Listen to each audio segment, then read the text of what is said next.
চল আসবো স্যার। কিরে ছোকরা, কি নাম তোর? বিচ্ছু।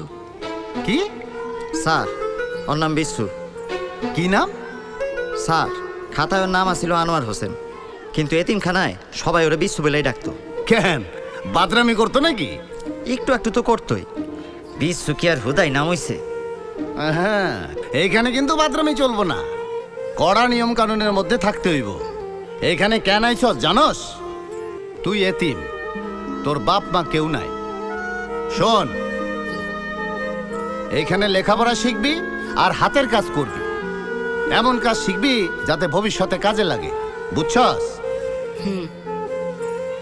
আর শোন, এখানকার নিয়ম কানুন মানে চলবি। অবাধ্য হইলে কিন্তু কড়া শাস্তি হইব, তখন কোনো মাপ নাই। আর এইখান থেকে বাইরে যাওয়ার কথা চিন্তাও করবি না।